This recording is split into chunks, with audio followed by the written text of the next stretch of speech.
Construct a PDA for a language. L is equals to A is to power 3n, B is to power 5n, where n is greater than 0.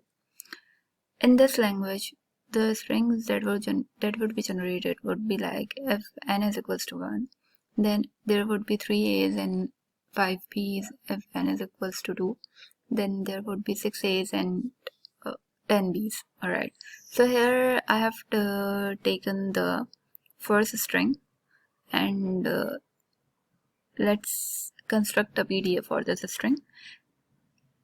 So the main difference between a PDA and a DFA is a DFA doesn't store any memory, while the PDA stores its memories in the form of a stack. So in a stack there are two processes have been performed. One is pushing process and the second one is pulling process. So what we are going to do here is, at first we are going to push the starting letters of our strings into the stack. Then we will be pulling out the pushed alphabets with the help of the last letters of our string. So let's check out how we are going to do that. For example, here at first we will push the 3 A's into the stack. Then we have to pull out these A's with the help of the B's of the string. B's are the ending letters of the string. So here the problem is the number of B's are greater than the number of A's. Here what we understood is we have to skip a few of the B's from the string. The third B would pull out the topmost A, then the second B would pull out the again topmost A, then the third B would pull out the last A of the string from the stack. So let's generate a PDA for it. Here I am using 1, 2, 3 for the state's name instead of Q1, Q2 and Q3, so don't be confused with it. A input alphabet, comma, set not, bar, A pushed on, set not, A the topmost alphabet of the stack, which is right now A, because A is now at the top of set not, bar the second A is being pushed on the already available A, then again the third A would be pushed on the second A because of this self loop. So in our first state we have pushed all the A's of the string into the stack. Now let's move to the second state. 2. Here we need to skip the first B. To skip, we write the input alphabet, comma, the topmost alphabet of the stack. Then we will mention the topmost alphabet of the stack after the bar in order to skip the input alphabet. On state 3, we will again skip B, the second B of the string.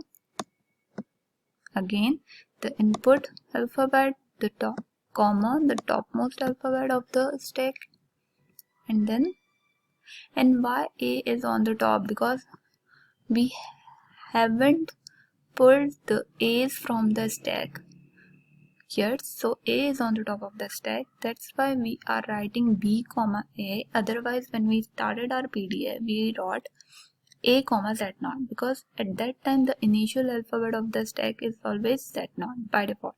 So here we write again the topmost alphabet of the stack. On state 4, the first pulling alphabet B would come B on top of A bar epsilon. When we want to pull out an alphabet from the stack, then we use epsilon to pull it. Again, with the second B, we do the pulling out process.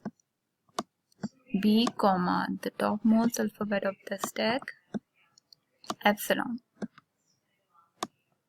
On the sixth state, here we will generate a reverse loop from the state 6 to state 2.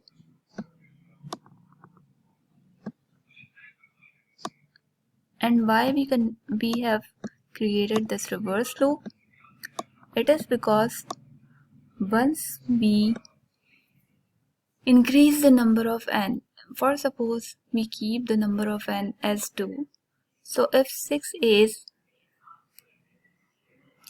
are there in the string, then there should be more B's in the string as well. When A's is equals to 6, then B's would be equal to 10. So here I have created a reverse loop to cope up with the increased number of A's and increased number of B's in the upcoming strings of the language. From state 2, I will move straight to the final state 7. We show the final state with the double circle. Here, by default, we got epsilon in the last of the every input string, and at the top of the stack we again find z0. We skip the epsilon and z0 over here in the stack as it is. So let's see.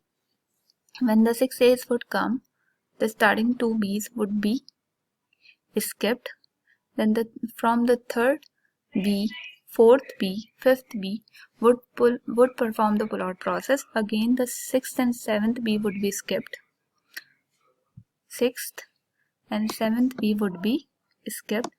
Again the 8th B, 9th B and 10th B would pull out the